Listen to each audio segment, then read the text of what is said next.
What if your relationship with your bonding company could open as many doors as having the right tools on your job site? Just like a well built foundation supports everything above it, a solid bonding relationship can transform your building's growth potential. Today, we're sharing simple but powerful ways to strengthen your bonding connections that could help you win bigger projects and save thousands in premium costs. You'll learn practical communication hacks that work as efficiently as your favorite time saving construction tricks. This is the Contractor Success Forum. I'm Wade Carpenter with Carpenter Company CPAs, along with Stephen Brown with McNary Whitley Bonding and Insurance.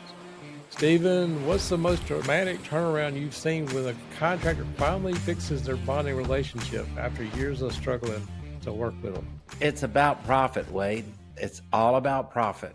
It's about being in the position to take advantage of certain jobs and situations that are absolutely perfect for you. When you talk about the perfect storm, it's when you need a bond that you can't get. And the opposite of a perfect storm would be what in your mind? The complete opposite of the perfect storm relation. What would be the complete opposite that you would see? I guess you have the blissful marriage and what's the surety marriage analogy. You're basically, your relationship with your bonding company is sort of like a marriage, and you don't want it to be a one night stand, I guess Yeah. some would say. Yeah, no, that's a great analogy. And it's not exactly where I was going, but that is exactly the topic of the podcast is that marriage, that relationship. But I just wanted to talk about our contractor listeners thinking of the perfect job. It's coming down the road. All the stars just line up perfectly. Everything from the subs you need to the materials that you have stockpiled for this project to the time frame, to the location, to the profit margins that you can make with your understanding of what your competitors are doing. This is your job. You want it, you can taste it, you can smell it, it is yours. And it requires a bond. What a headache. What a nightmare. Well, it certainly is if you're new to surety bonding, but it doesn't have to be. And that is the whole point of this podcast. Right. Well, I guess I would say it's just thinking about like the one night stand. I've seen some contractors treat it like speed dating. It's like, who's going to give Mhm. me the bond? It's just Yeah. really sad to see. And when people really will put a little bit of effort into the relationship, I think what you want to go into today is talking about how you can improve that relationship. And if they will spend a little bit of time working on that relationship, it can go a long way to getting more bonds and bonding capacity. Absolutely, Wade. And we've talked so many times about the process of getting bonds. I think it's more important right now to think about what do the bond underwriters think about when they're approving bonds for you? What do they want to know? There's a tried and true financial analysis that affects it. And there's also the character and the capacity of you as a contractor to do the work and how they understand your ability to do this project that you want to bond is that they don't know. Okay. Bond underwriters are not contractors. You have to tell us exactly what you're doing and how you're going to do it. I think any bond agent or underwriter that pretends to do what you do for a living is not a good one. Our job is to get your bonds approved, and our job is to make sure that everything that we're doing to sell you to that bond underwriter in a positive way is going to get those bond approved. And here's the thing, Wade, so many folks wait until the last minute to portray their excitement over a certain project. And then if you have been speed dating, you don't have a relationship with someone that's just going to jump through hoops to help you get your project approved. So as always, communication is the key. Communicate. Just think for a second. Bond underwriters don't know what I'm thinking. They may not even know how this job fits perfectly within the scheme of things. But here's the thing. If you invite your underwriter and your agent into your world and you say, hey, I want you to come by the office. I want to talk to you about this. And I want to know what you think about it. I'm kind of excited about it. I want to talk to you about it. That's worth its weight in gold because here you are able to get your team on board. And a lot of times, Wade, I see contractors thinking of their surety as not a team, but a necessary evil.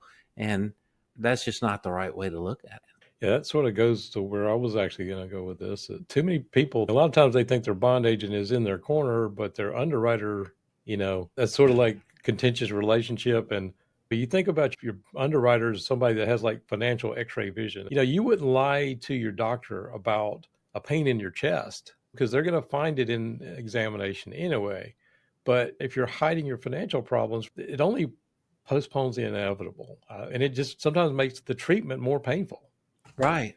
And if your attitude is just not to be transparent in a surety relationship, then expect to bounce around. Expect to have less than the kind of partnership that you need. Just expect that. You got to be transparent and just like analyzing and understanding your financial information and what it means to the health of your company. It's equally important for a surety company to understand who's running the projects, exactly when will it start, how long will it take, what kind of liquidated damages are involved.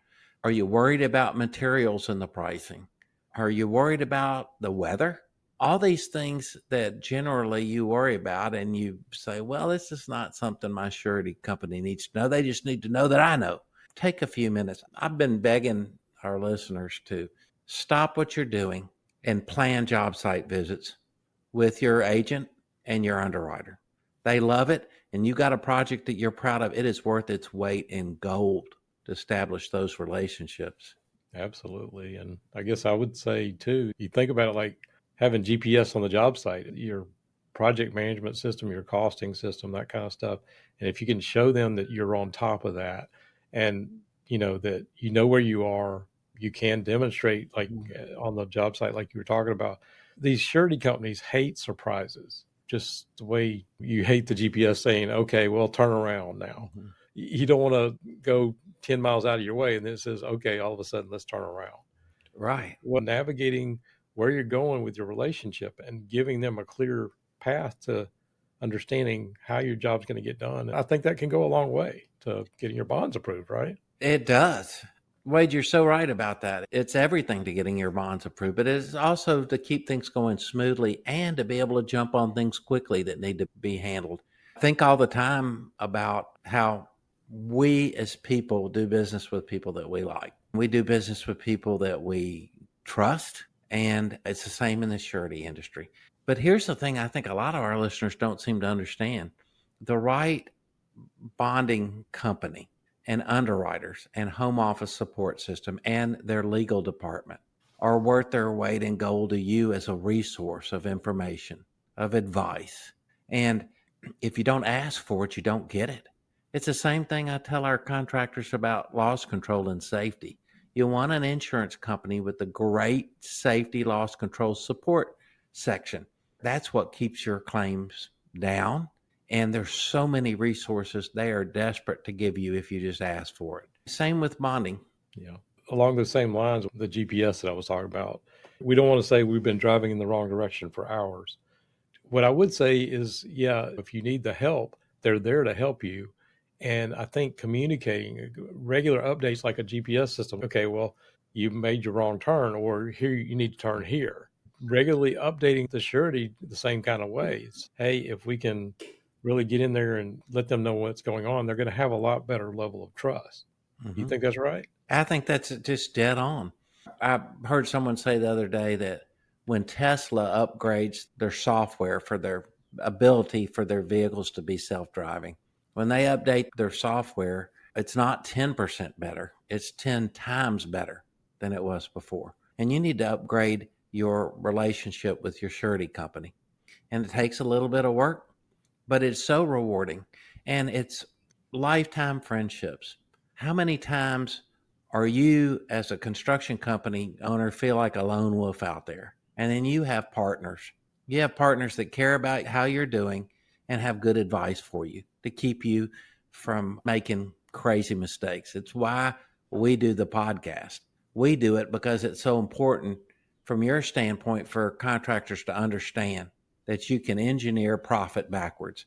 And I do it from my standpoint as a surety bond agent to make sure that these frustrations over bonding can go away. You don't have to live with them.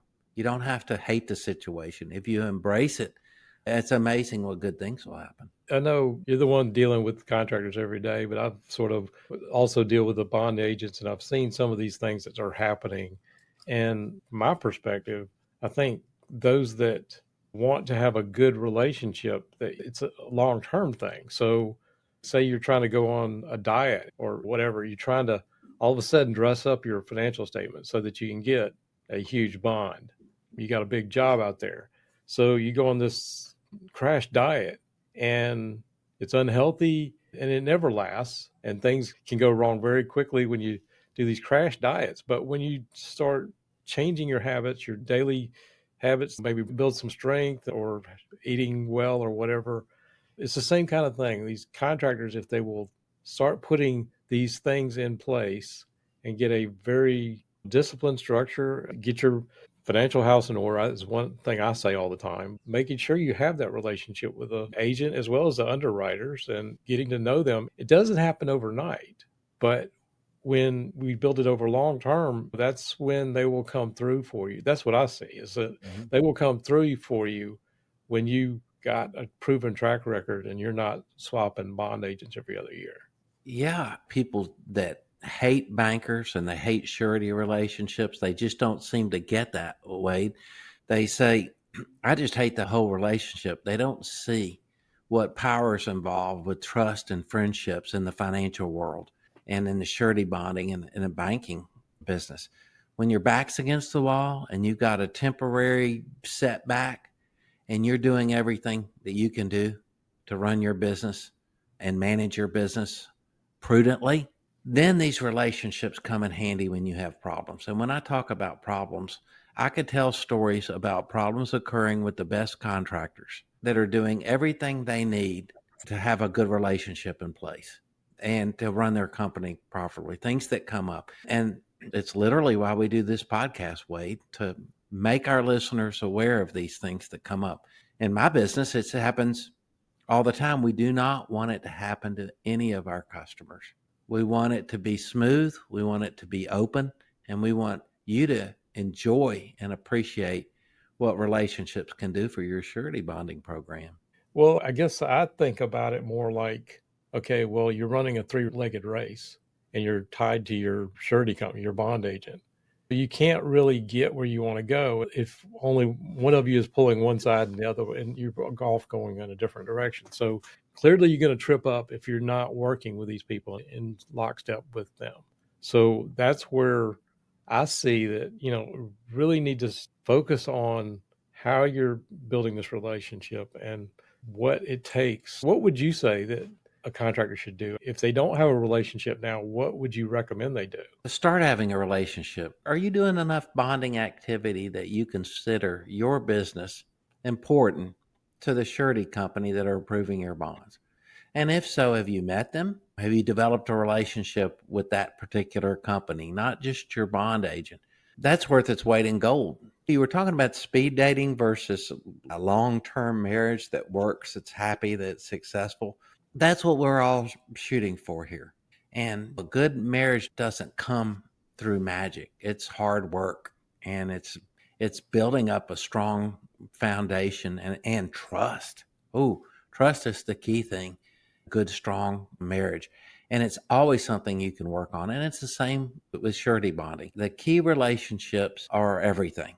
And I can just tell you stories of contractors meeting the highest of the echelon and their surety companies, the presidents of the company, the key underwriting officers, the key decision makers in the largest surety companies out there. And those folks love the relationship with their contractors. They can't stand sitting up in their offices and crunching numbers all day.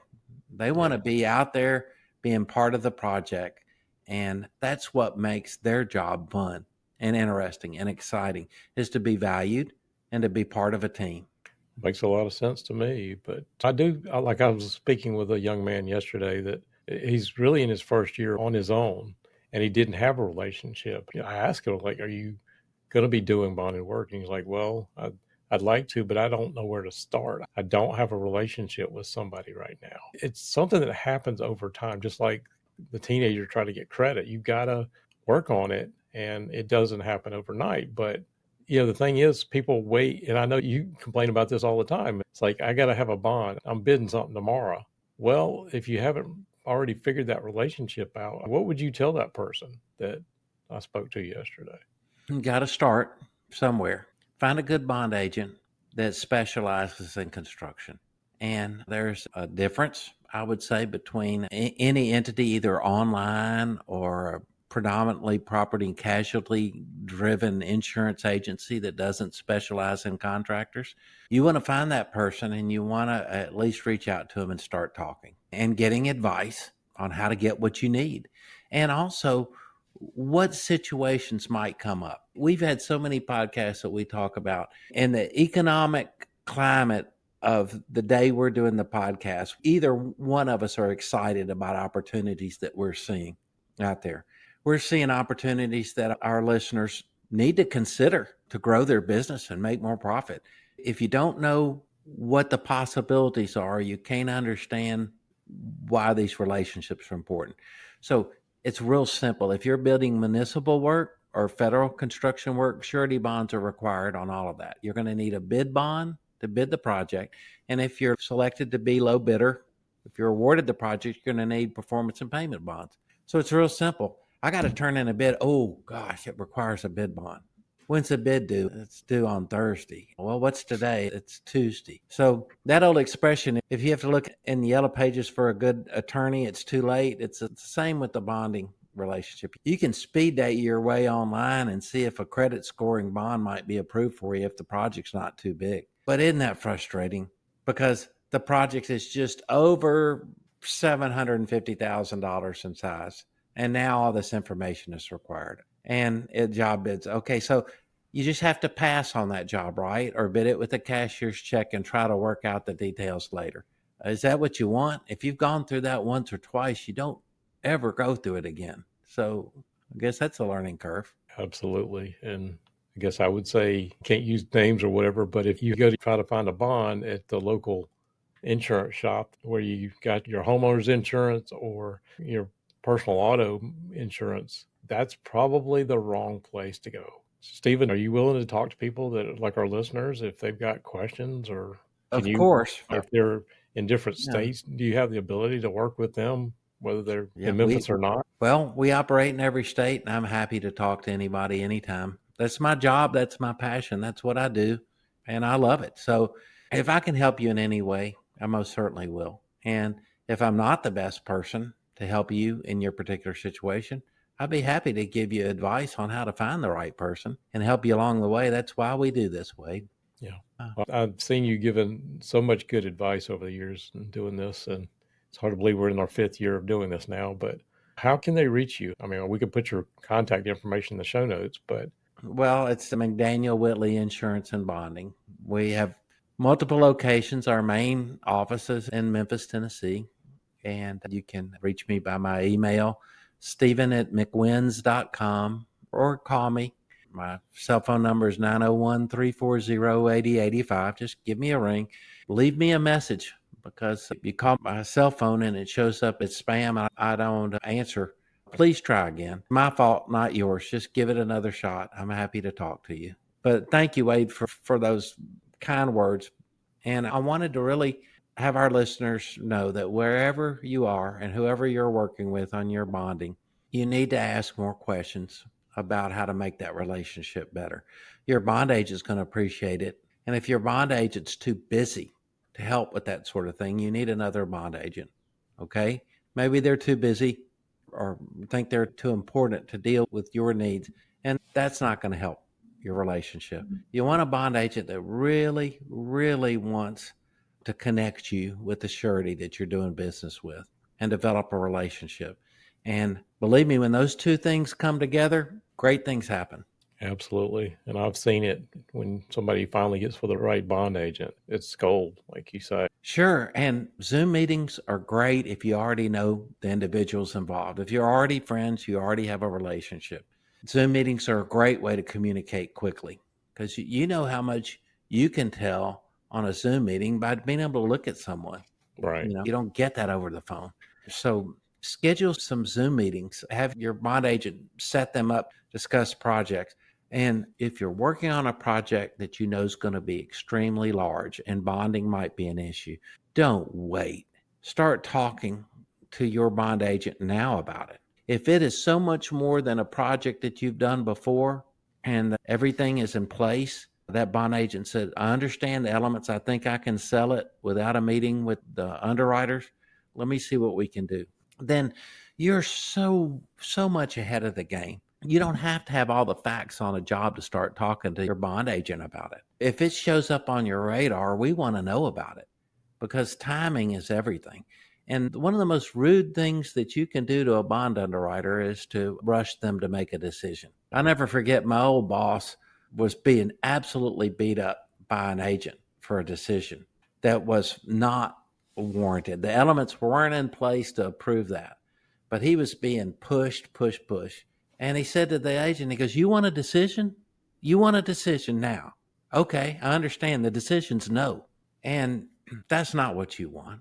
What do you do in that kind of situation? As an agent, you don't want it to happen. As an underwriter, you expect people you're doing business with to respect you and your time. Okay. So when you wait to the last minute on a job, you're not respecting a key player in the decision making process.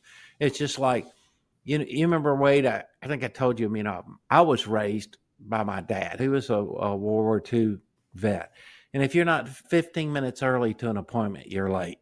That just blows people's mind. My son, who's 25, he's, man, you're old. God, nobody can be 15 minutes early to an appointment. It's not about the 15 minutes being early. It's about the thoughtfulness behind it. I value you and I value your time. Absolutely. Well, it goes a long way. I think there's a lot of good thoughts in this episode, and I really appreciate you sharing all this with us. Any final thoughts for our listeners? Yeah, just if you hadn't started this process, go ahead and start. Go ahead and start. If things are sideways, if communication isn't flowing and you can't understand what to do about it, then reach out to people that know what they're doing. Feel free to reach out to me. I'll give you my free advice, which is exactly what you pay for it, free advice. But I'd be happy to tell you what I think. And I just appreciate our listeners trying to understand the process and getting through it. That's what we're here for. Well, again, we appreciate you bringing this to us. And if our listeners do have any questions, feel free to reach out to Stephen or put it in the comments below. And I'm sure we'd love to answer it there. If it's something confidential, you probably want to pick up the phone or just reach out one way or another. But we appreciate you listening to this. And if you have any other thoughts on this or any other topics, we'd love to hear it. If you would consider like, share, subscribe, do all that fun stuff that helps us out. We always appreciate that. We do this every single week, and we will look forward to seeing you on the next show.